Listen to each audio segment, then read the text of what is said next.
joy, peace, tranquility, vibrancy, and wellness. Isn't this what you want instead of constant stress? That's what host Rochelle Lawson is going to help you with on Blissful Living. There are many ways to reduce stress, some you may not even know about. Doesn't a little peace and tranquility sound like just what you've been looking for? Relax for a few minutes with Rochelle. She's the queen of feeling fabulous. Hello, everyone, and welcome to Blissful Living. This is the Queen of Feeling Fabulous, Rochelle Marie Lawson, and I have a really wonderful show in store for you. It falls under our pillar of wisdom, and my guest is a world-renowned guest, just to pique your curiosity a little bit. And I just want to ask and pose a question to you all before we even delve into our topic today that falls under the pillar of wisdom is, have you ever thought about, your evolution or revolution or the global awakening that's happening all around us right now? If your person has been thinking about that or has become more aware or more in tune or just feel some kind of different vibe that's happening, then you definitely want to stay tuned. And if you're someone that hasn't really thought much about it, but now that I've piqued your curiosity and you want to figure out what we're talking about and what kind of vibe or what you should be paying attention to as you travel down your path to bliss, then you definitely want to stay listening as well. So I want you all to sit back and relax, find a nice place to sit where you can relax, maybe get some paper, something to write with, post up with your favorite beverage, and really allow yourself to engage and enjoy and be fully, I want to say, entwined into the wisdom of Blissful Living in this show that we have in store for you today. Before I introduce the guest, I want to thank our sponsors, Blissful Living for You, holistic health and wellness company focused on helping you to map out and live the life of your dreams, whether it falls under wellness, whether you want to evolve your mind, or whether you want to accelerate your wealth or keep that which you have built in your pocket, so to speak. You want to check them out at blissfullivingforyou.com. They've got some great things coming up, and I'm sure there's something in there for everyone. Also, I'm all off today. I want to thank our sponsor, All Day Cable Incorporated. They are a telecommunications installation company located in Silicon Valley for about almost 30 years, and what they do is network distribution. They set up your networks, your phone, your voice, your data, your fiber, your wireless, your audio, your video systems, so that they work efficiently and effectively the first time you turn them on or plug things in. They set up the backbone of how we communicate today. So if you or you know someone in need of those types of services, then please check out alldaykableInc.com. And with that being said, let me just get to our guest. Let me tell you a little bit about our guest. Now, the guest is a monk. Believe it or not, we've been graced to have the presence of a monk, so I'm very grateful for that. But Monk Yoon Ro, and that is his name, and the name means soft cloud, has been called the new Alan Watts. Now, Monk Yoon Ro was born Arthur Rosenfeld in New York City. That's funny, huh? He received his academic background at Yale, Cornell, and the University of California, and was ordained as a Taoist monk in, I'm not going to even try to touch this one, China in 2012. Host of the hit national public television show Longevity Tai Chi. He is the author of more than 15 books, including award-winning novels, optioned for filmed in Hollywood and Asia. And in recent years, his nonfiction books offer Dallas prescriptions for the challenges of culture, society, and everyday living, while his novels bring a New York literary sensibility to the emerging silk punk genre, blending Chinese history, science, fiction, and fantasy into rollicking, thought-provoking reads. Doesn't that sound phenomenal? Now, his articles have appeared in Vogue, Vanity Fair, Parade, Newsweek, The Wall Street Journal, WebMD, Fox Business News, and numerous other websites and newspapers. Now, here's something else that I want to share with you.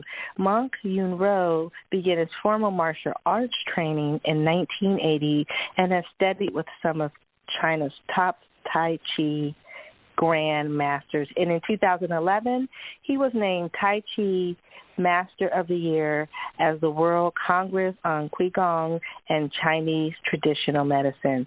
The Action on Film Festival recently chose him for their Maverick Award.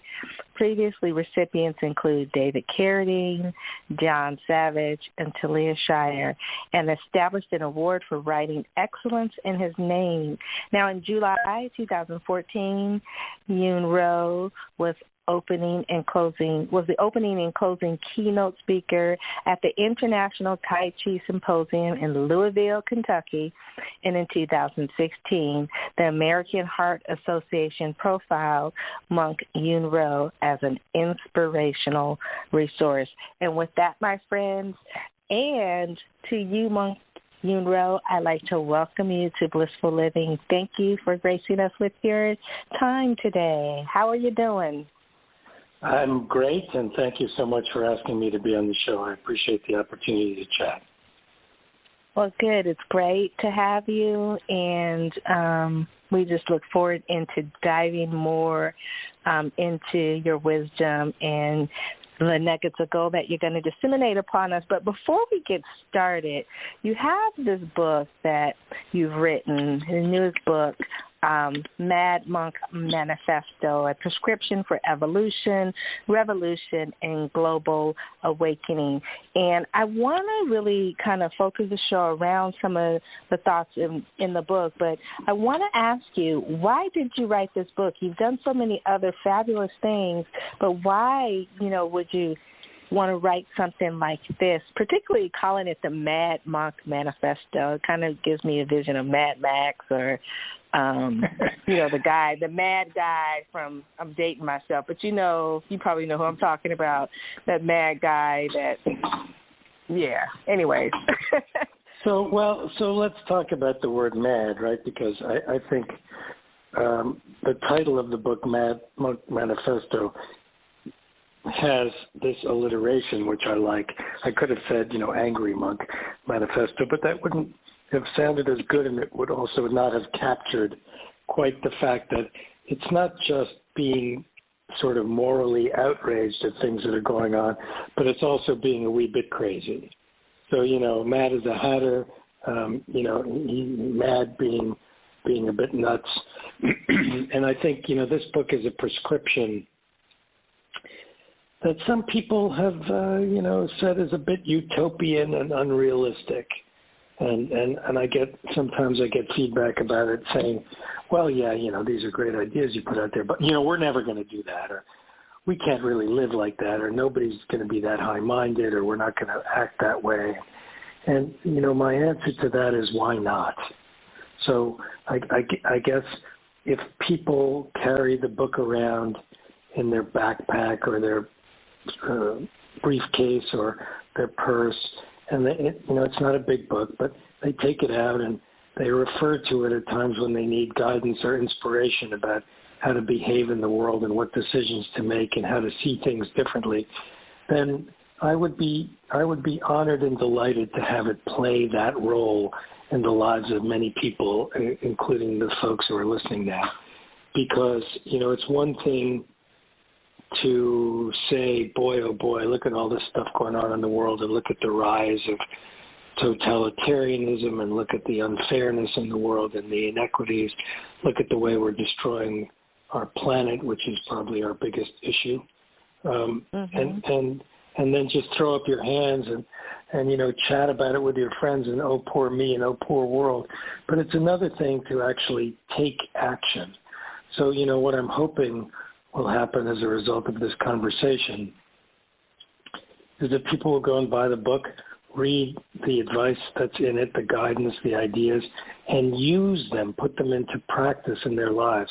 Because, we want to be the change we want to see, and that's such a hackneyed and cliched phrase, I guess. But there really is no other way to say it. If we want to see things get better in our world, then we have to be the ones that make it better. And all kinds of yakking about it doesn't help, I totally agree with you. Just for you guys out there listening, some of the topics he discussed in the book are relaxing and rectifying, rebalancing daily life, fostering community and deepening culture, commerce, government, and power, sensitivity and environment, and awakening to spirit and service. And so, as you can see, if you've listened to what he just said with regards to, it could be something that you can carry in your briefcase, your pocketbook, your tote bag, your backpack, whatever you use, and pull it out at those moments in time when you may need a little inspiration or wisdom or guidance. You can tell from just what I read to you, some of the things that he discusses in there would totally be appropriate for us in our everyday life and something that we can definitely have as our go-to. Now, you grew up in New York City. You're Jewish and you grew up in New York City. And I have two questions. The first one is, how does a Jewish kid from New York even become interested in being a monk? So, you're taking a long train ride, and it's like starting, in Miami, and saying, how did you get to New York? And you got to go through a bunch of places before you get there, right? So, right. What I can say is that I think some people are born with a questing gene. Some people are just sort of seekers, and what does that mean? I guess it means that we're not satisfied with the answers we're being given and the story we're being told about what is important in life, how things in the world really work, in the natural world and in the human world, if we make a distinction.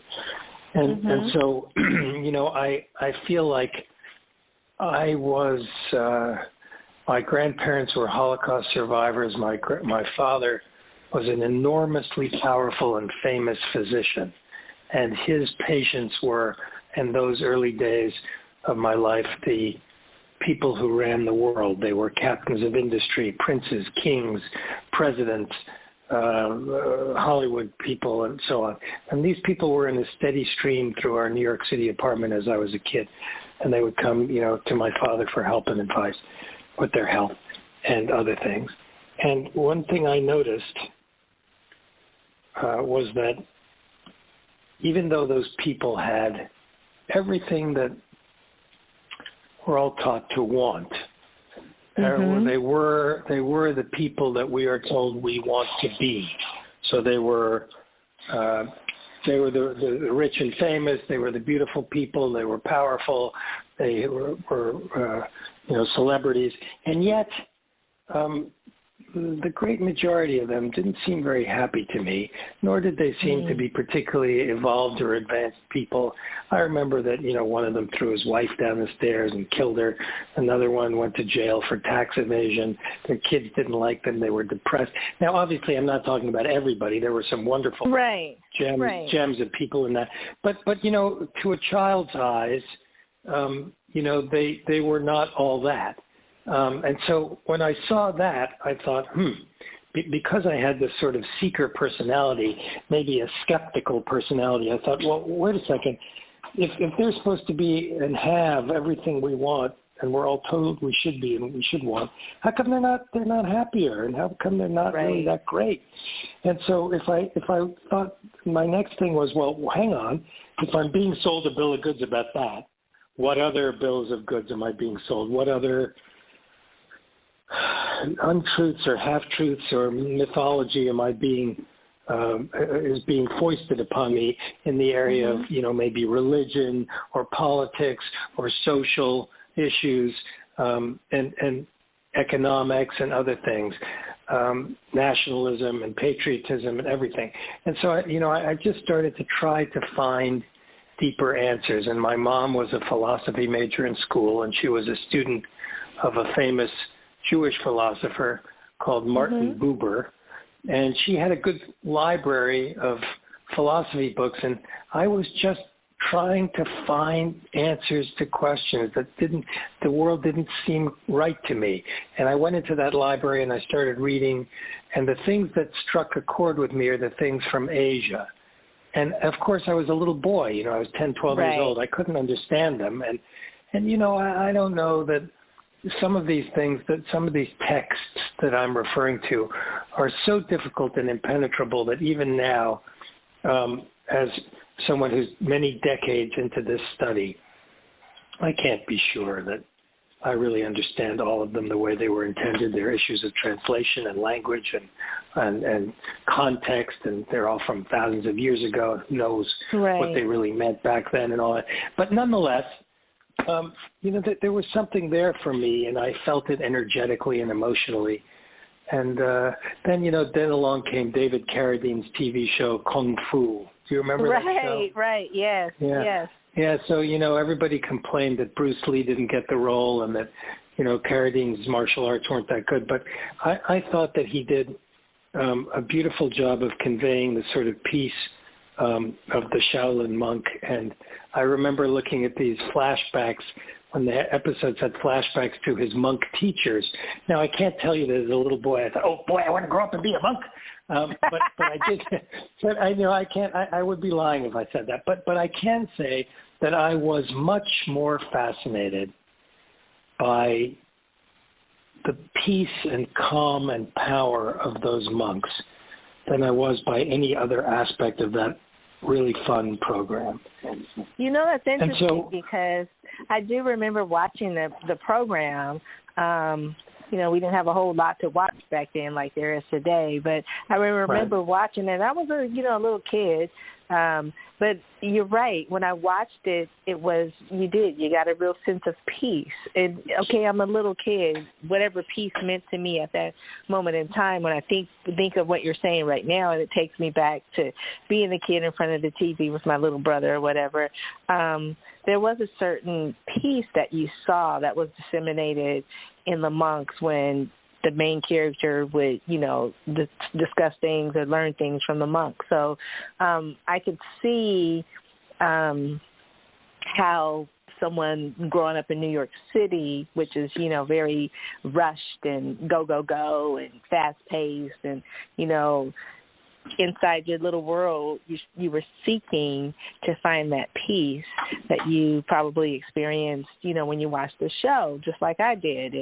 And so you became a seeker, and it kind of led you on this journey.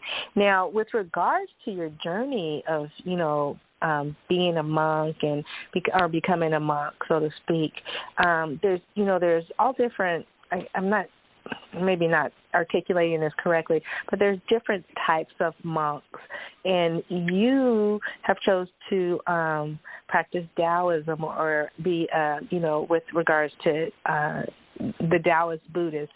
Can you just share with the listeners a little bit about what Taoism is? I don't want them to get lost in as we continue the conversation, but just give them a little bit of background of what it is. Yeah, sure. It's a great question, and I'm going to surprise you and the listeners, or I think you too, by telling you all that you know much more about Taoism than you know that you know.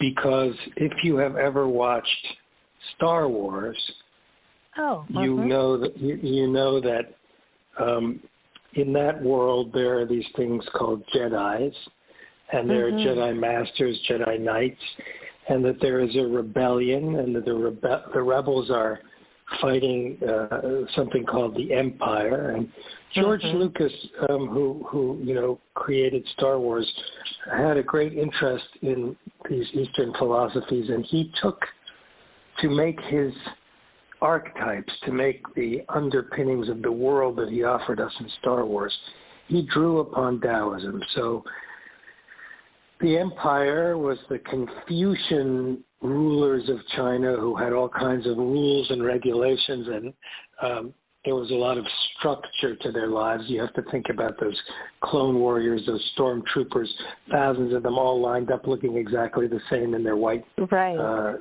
their white outfits.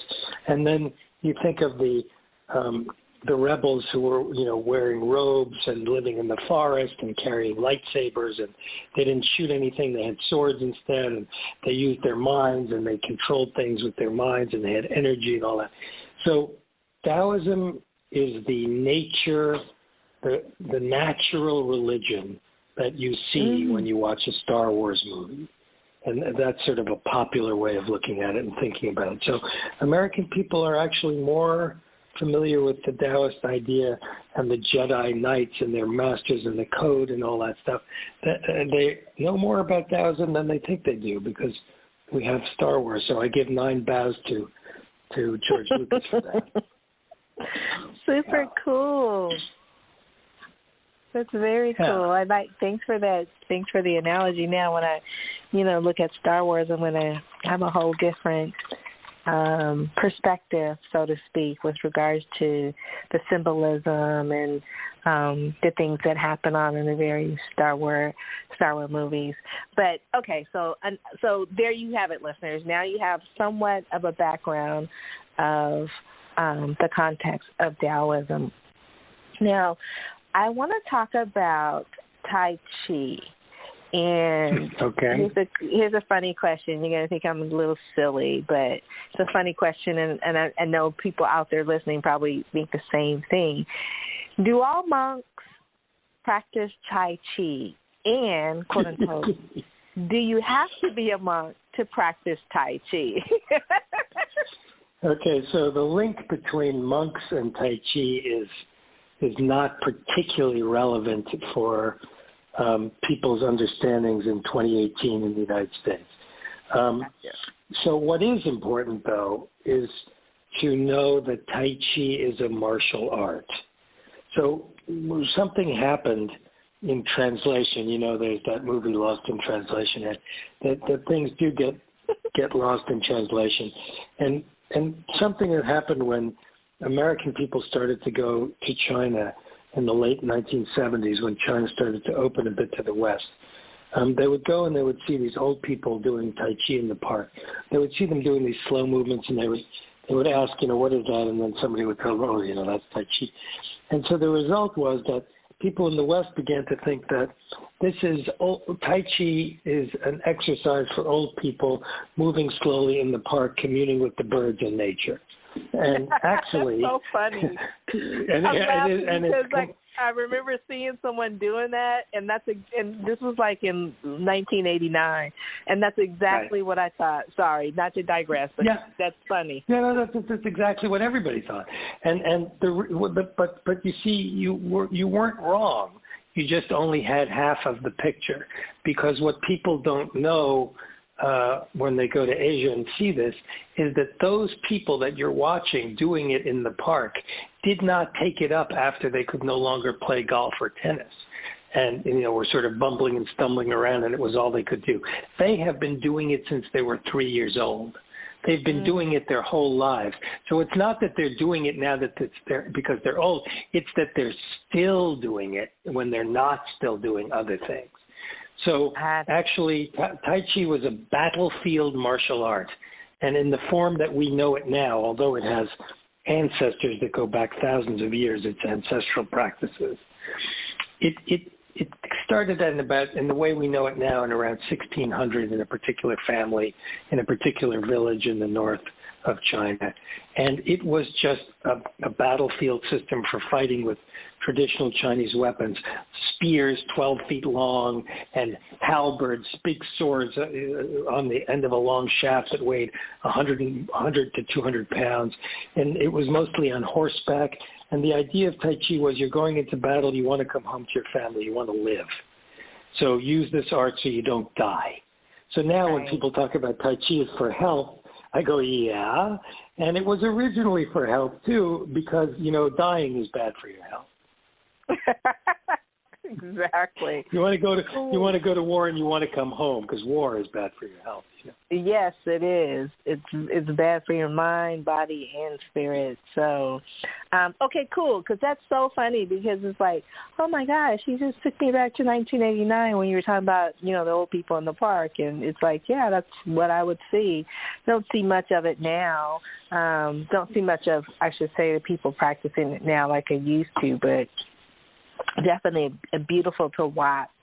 I'm very methodically engaged with nature and just the ebb and flow of how the movements are done when those that practice Tai Chi do it. It's just, to me, it's very calming, beautiful to watch. And it's funny because at that time I was studying finance or something in a secondary degree, and I would watch the guy do the Tai Chi, and it kind of grounded me and relaxed me, and then I was able to embrace whatever I was studying that I may have been having difficulty absorbing the information. So it was just really cool. So that's my experience, and I just thought it would be cool for you to share. Now I want to kind of like take a little jump forward because I want to really get into the manifesto and talk a little bit about what you say with regards to some of the things in the manifesto.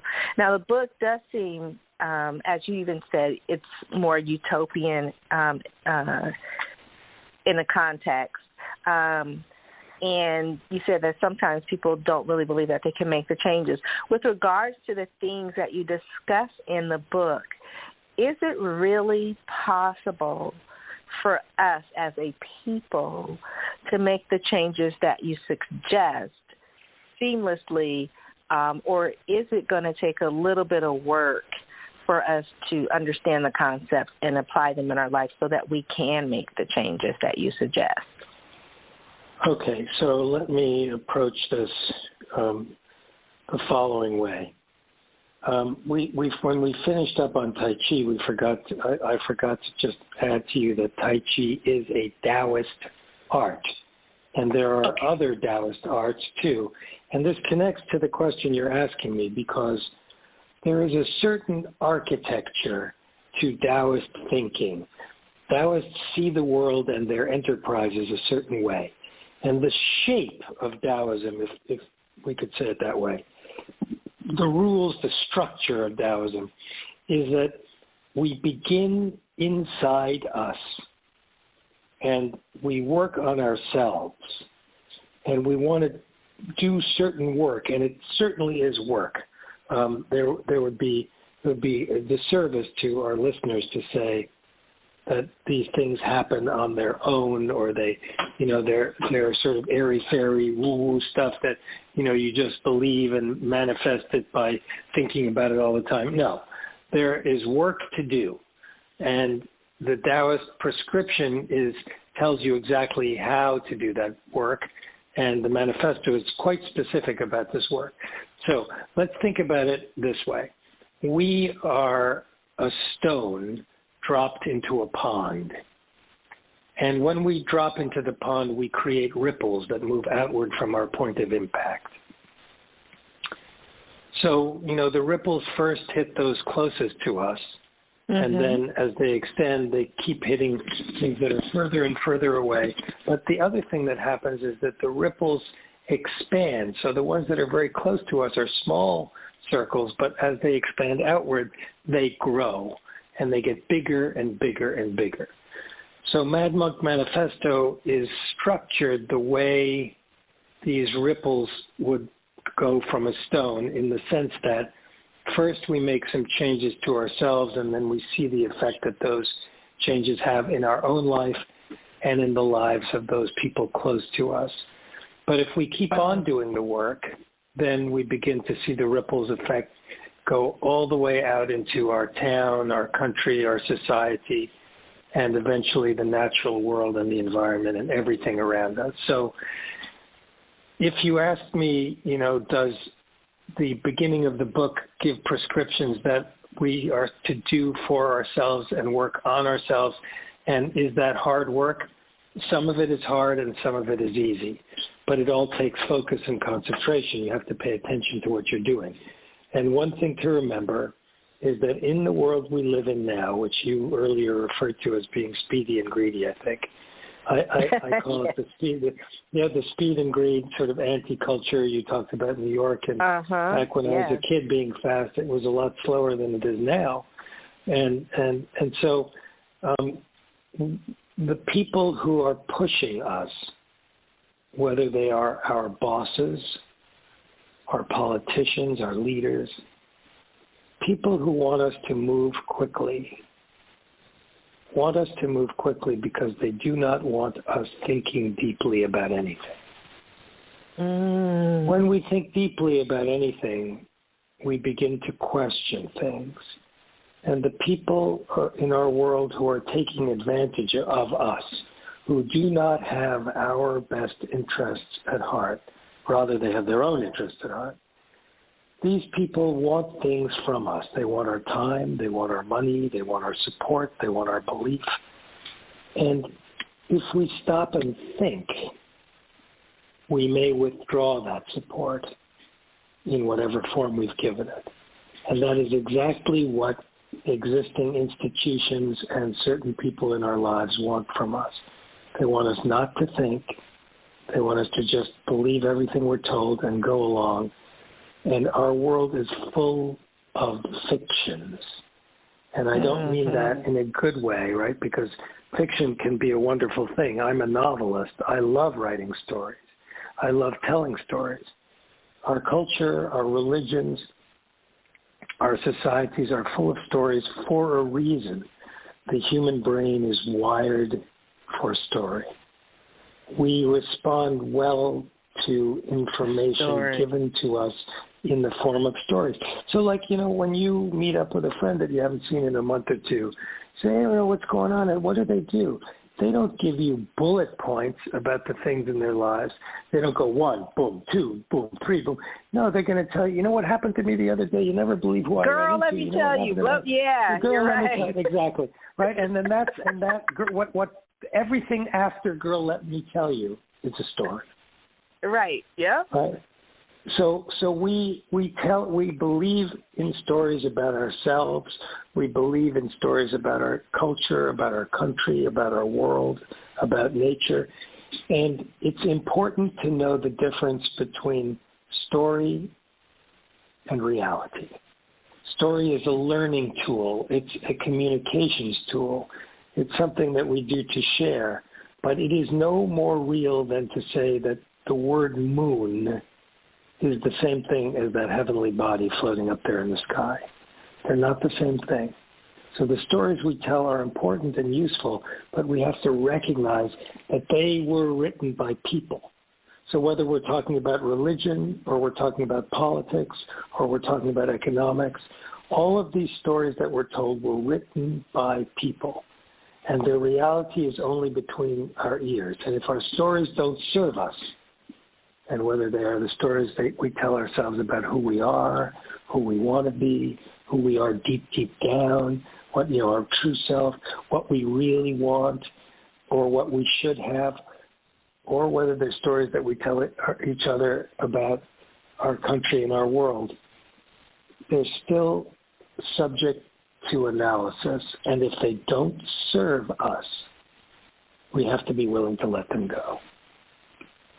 Oh, wow. I'm writing that down. That is powerful. Wow, I'm blown away. You just had me thinking of all kind of stuff. It was just like, from the moment we kind of did the little joking thing about, girl, let me tell you, which probably I know I'm guilty of, and my friends are too, or whatever. But when I start thinking about, as you're talking about the stories, it's like I start thinking about all the interactions I have, and just the interactions I've had in the past with, when you particularly mention like a boss or something, just work, do, produce. And it was all about taking away taking away my ability or preventing my ability to think deeply about whatever it is I was engaged in, wrapped up in doing, for the sake of, them having control somewhat over me. And when you think about it, exactly, it's total. They do. They have the control, but we don't see it that way. We see it as a context. So I need to work. I need to produce. My boss is on me. But you just open up an epiphany in my head. Well, my head is going to explode with all this information. So let me play on what you just said and take it a step further. You just used the word produce. So the words progress and production are two that we often hear. And the strange thing is that those things involve the changing, the swapping, the exchanging of a non-renewable resource, something that we can never replace, with a renewable resource. So money comes and goes. Money is a renewable resource. Mm-hmm. We spend it, we make it, right? If we're lucky, we get a job and we make it back. We spend too much, we go, okay, I can't, for the next couple of months, I can't spend anything. I got to work hard and I got to build up my reserves again. Okay, that's something we can get back.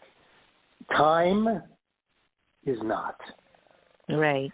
So the trade of time for money is one of the most pernicious and cancerous things that we agree to and believe in our lives.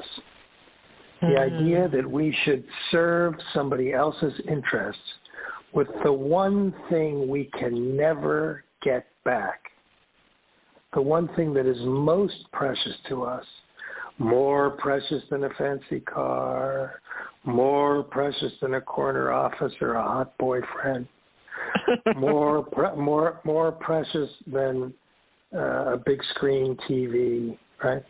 The really precious thing is our time. And I am not suggesting that we don't have to work to live, because sometimes we do. But I am suggesting we don't have to live to work. And working to live means, you work so that you have enough. You have some security. You know where your next meal is coming from. You know where you're going to sleep. And that is a far cry from the material frenzy that characterizes our anti-culture here in America, where all we think about is buying more stuff with money we don't have, and all of that is stuff we don't need. So if we start to see all the places in our lives where we are making what our president at the time of this chat would call a bad deal, right?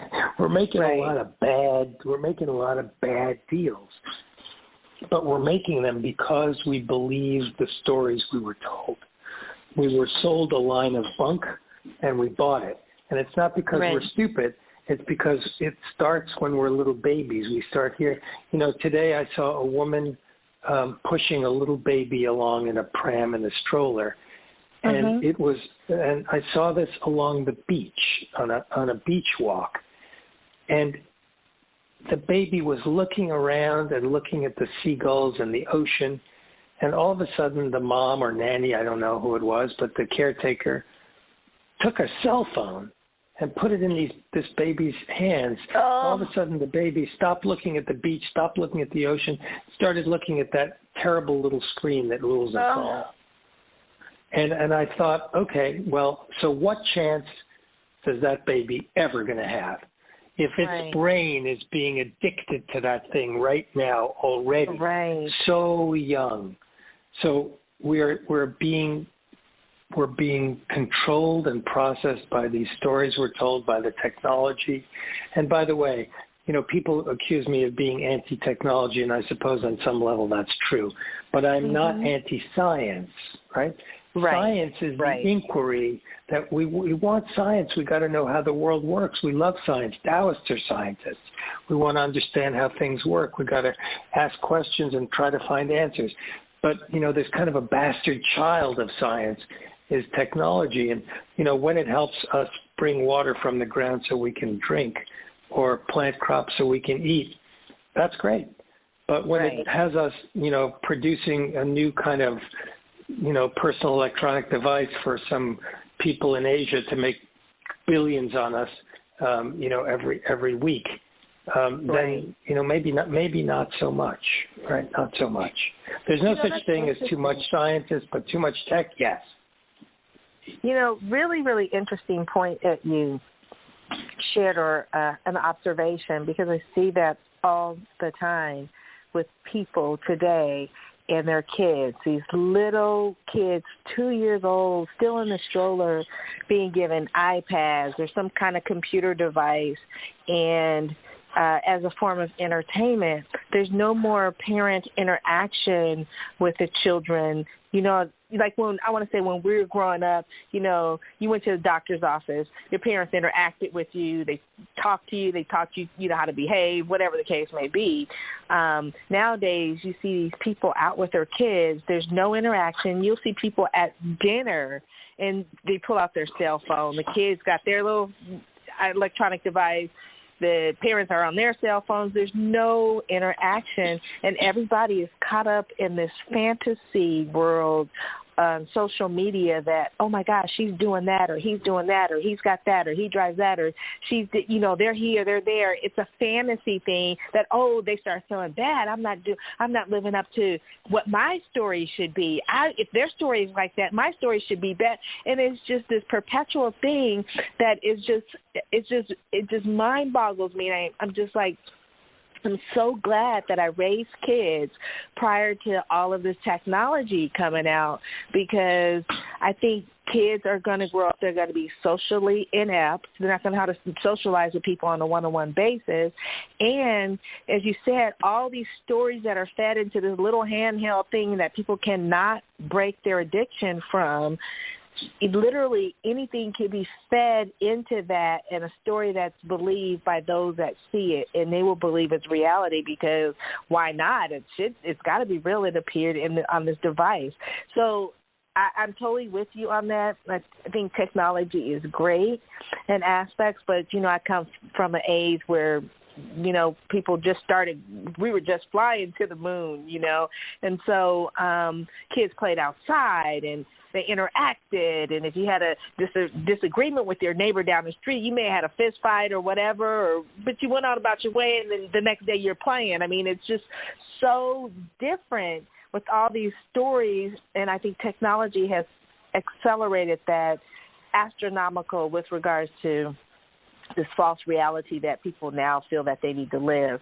And I want to oh my gosh, this is so good. I want to transcend into,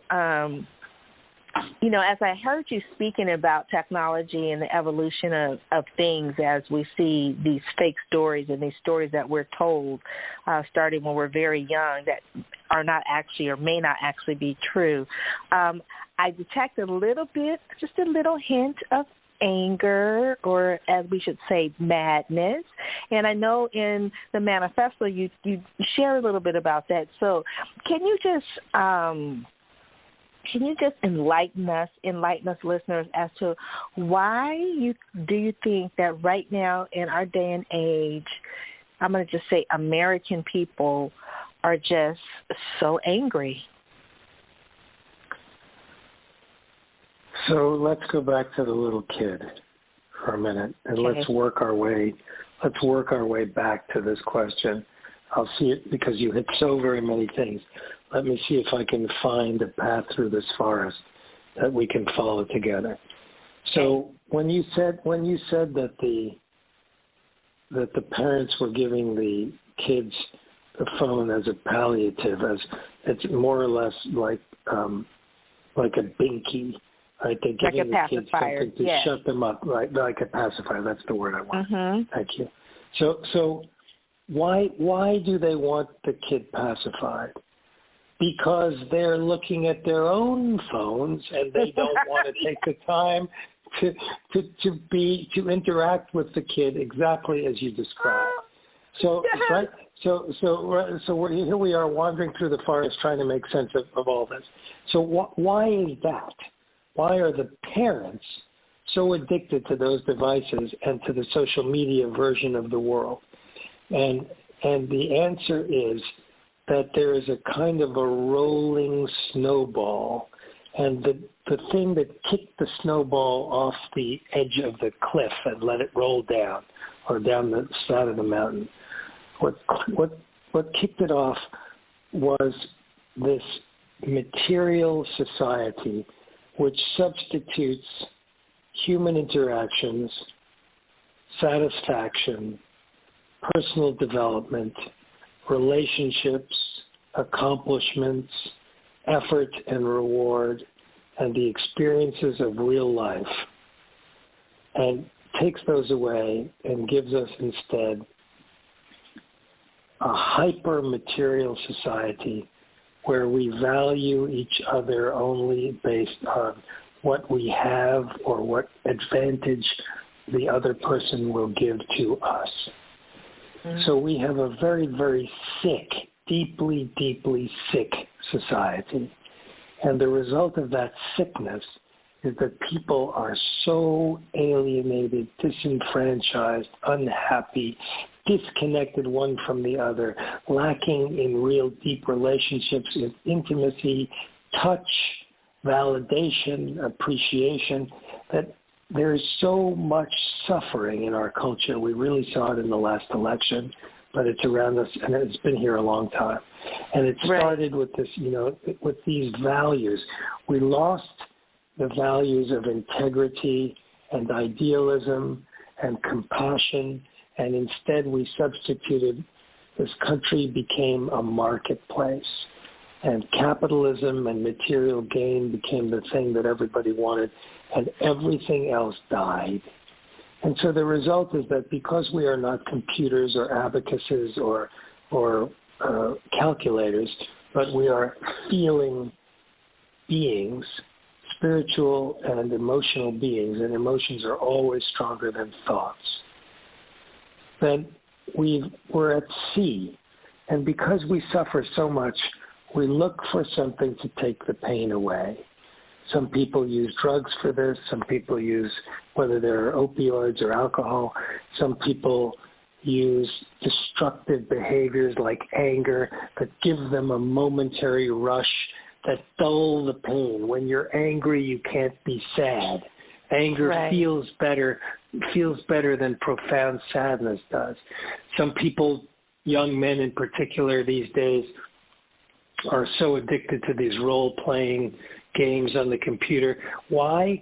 Because they are communicating with people around the world on these forums, on these game boards, and they do things in these games. They accomplish things.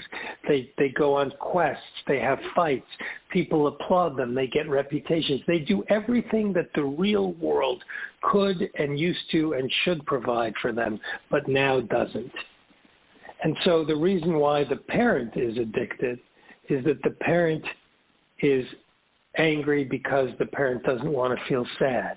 The parent is distracted because his or her attention span has been destroyed by little blinking lights that keep rewarding it like a rat in an experiment. And we are all being totally and completely manipulated. So if you hear, me sounding sad or angry or upset about that, of course I do. What person wouldn't? Once you see it, there's a wonderful bumper sticker that I've seen around which says, if you're not outraged, you're not paying attention. So, this is very true. This is very true. You should, we must be outraged about these things. But, this is not the kind of anger that, this is not beat your spouse anger. This is not get into a street fight or a bar fight anger. This is anger that is fuel for change in ourselves and in our culture. Wow. Heavy.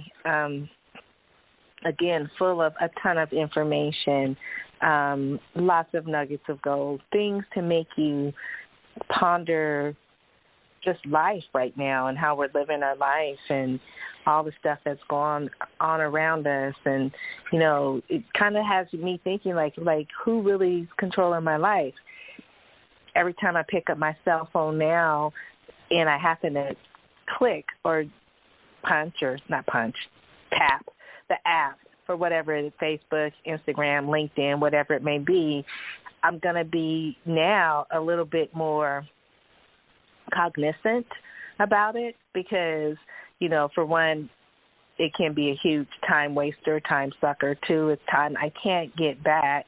3, I'm feeding into the stories of the people that are posting as well. And 4, it's not really therapeutic for my mind. That's how I want to live my life.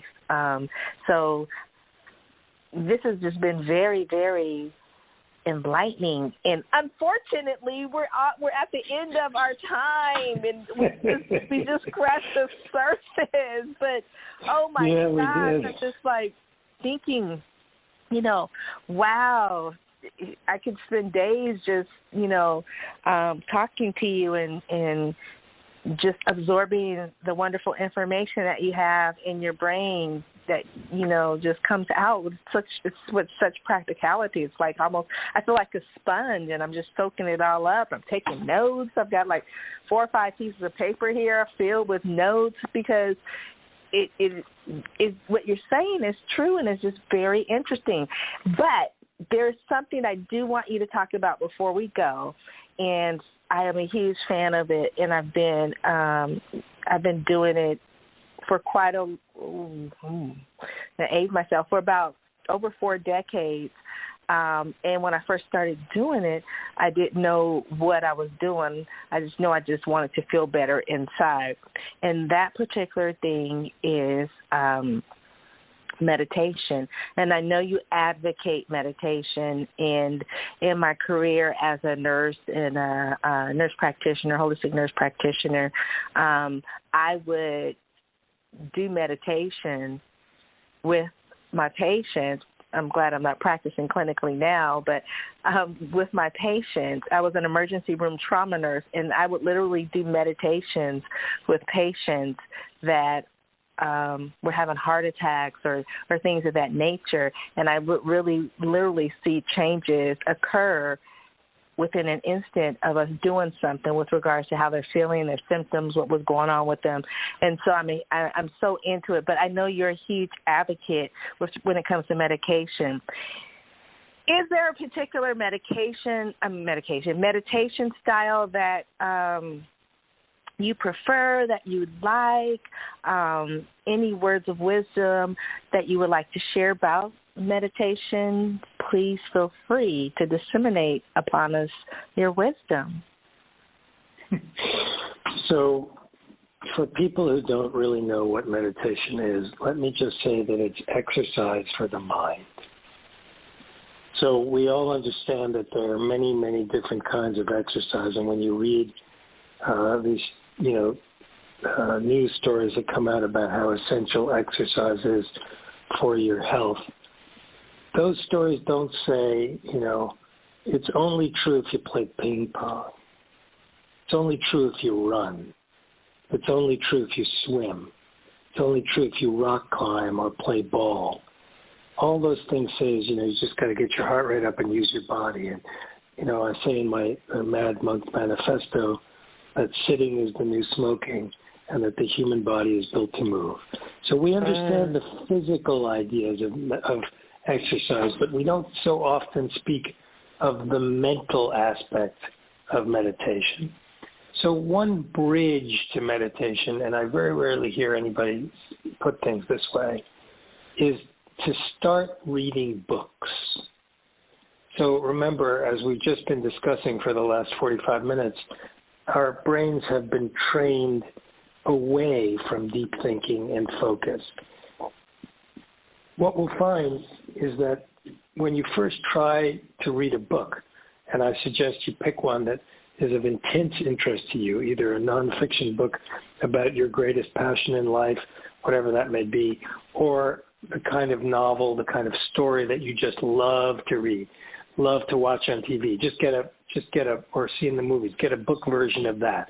So if it's a thriller or a romance or whatever it is, pick the thing that you like best and then try to slow down your mind using entertainment to begin to develop your concentration. And then after that, when you've done that for a month or two, you can try to find some meditation class. So instead of saying, what meditation I think is best, that's like saying, which sport is best. Everybody has something that resonates more with them than other things, their favorite thing. If you're 4'10", you're probably not going to choose basketball. You might, but probably not, right? So I mean, there are things that are just suited to us, that we like, that we gravitate towards, and so the important thing is not so much which kind of meditation do you do, because there's many ones, just like there are different sports and activities and games. But find a class or a center or a place where meditation is taught near you. Right, so in a place geographically that is doable for you, that makes sense, that's practical for you, so that you can actually go there. So we could spend 10 more shows just talking about Taoist meditation. It's something that I teach all over the world, but I don't want to advocate for that kind of meditation over any other right now, because the important thing is just to start quieting the mind and focusing the mind in the way that any basic meditation practice focuses on your breath, and there are many ways to do this. So that's kind of a whole other show. But the practical advice I have is find a place near you, a place that you will actually go to, and you won't use as an excuse that it's snowing and it's 26 miles away. Some place that you can walk to or take a short drive to, and then you'll find these places in hospitals and Buddhist temples and senior centers and civic centers. All kinds of places have meditation now. Wow! And there are online programs too. Yeah, there's a ton. There's a ton that you can access. But thank you so much. I love how you said that meditation is exercise for the mind. People forget that, if your mind is not healthy and fit, well, what's in your mind disseminates down into your body and vice versa. So if you exercise your body, you have to exercise your mind to keep things flowing optimally in your mind as well. So thank you for sharing your words of wisdom with regards to meditation, because it's a favorite of mine, and it's helped me in so many areas of my life, and I'm a huge advocate for it. And so there you have it, you guys. We have had a phenomenal, very enlightening, awakening, thought-provoking show with Monk Yoon Roh, and I feel so honored and blessed to be able to bring him to all of you so that you could also enjoy the words of wisdom that he shared. And you guys, you just don't know, we just touched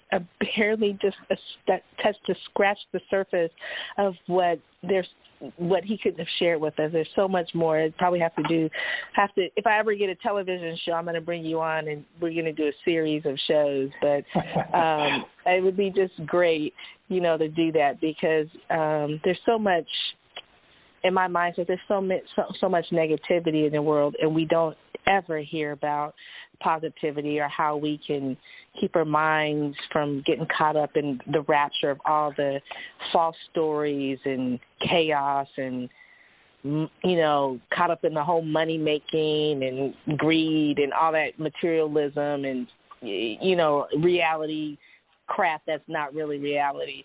And so to have someone on like you that just disseminated truth, point blank, no sugarcoating it, but to the point where it was so awakening and so enlightening, I really want to thank you. So thank you so much for being a guest on Blissful Living.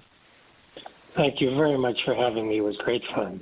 Before we go, I just want Monk Yoon Roh to share with you all how you guys can get in contact with him, find out more about him, where he's speaking, where he's teaching, and definitely pick up a copy of the book he wrote, which you're just absolutely going to love, the manifesto we've been talking about. Dr. Monk Yoon-Ro, can you please share with the listeners as to how they can get in contact with you and find out more information about how they can pick up the Mad Monk Manifesto? So Mad Monk Manifesto is available pretty much anywhere you buy books. It's, of course, on Amazon and Barnes & Noble online, and you can have your local bookstore order it if they don't have it. My website, where you can find more about the manifesto, you can order it through the website and also find out where I'm teaching and speaking and about my other books, because I've written, I'm working on number 18 right now, so there's quite a few other books.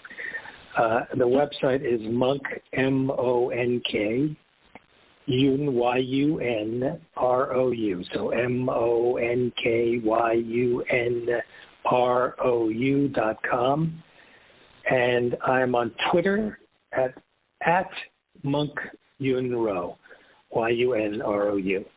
So that's I'm not on Facebook. I'm just on Twitter, and that's the way to find me. Perfect. Okay, you guys. So there you have it, listeners. You can pick up the book, Mad Monk Manifesto, A Prescription for Evolution, Revolution, and Global Awakening at Barnes & Noble or Amazon.com, or you can go into your local bookstore and have them order it for you. I know a lot of bookstores will do that. If they're not the big Barnes & Nobles, you can definitely do that.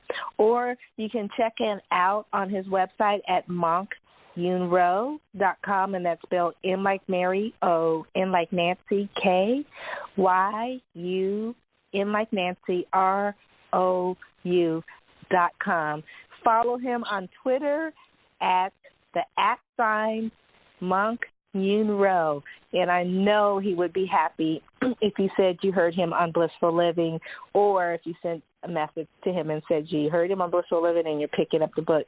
Definitely a book you want to pick up. You will not be disappointed. I have my copy that I'm looking at right now and been perusing through. Couldn't wait to do this interview and have this conversation. So if you don't do anything else for yourself today, go out to the bookstore or go online and order the Mad Monk Manifesto. And with that, my friends, I'd like to say thanks again to Monk Yoon-Ro for being a guest on Blissful Living, and to thank all of you for listening, joining us, and sharing your time with us. I want to wish you all peace to your mind, wellness to your body, and tranquility to your spirit as you travel down your path to bliss. I want to thank our sponsors, blissfullivingforyou.com and alldaycableinc.com. And until next time, be healthy, wealthy, and use your time very wisely. This is the Queen of Feeling Fabulous, Rochelle Marie Lawson, saying take care and goodbye for now, everyone. You can find out more about Rochelle on her website, Rochelle Lawson, R-O-C-H-E-L-E, Lawson, L-A-W-S-O-N, or at healthhealingwellness.com. Or just click on her websites from the webtalkradio.net page right in front of you. And, of course, you'll want to come right back here next week for another episode of Blissful Living. Thanks for joining us.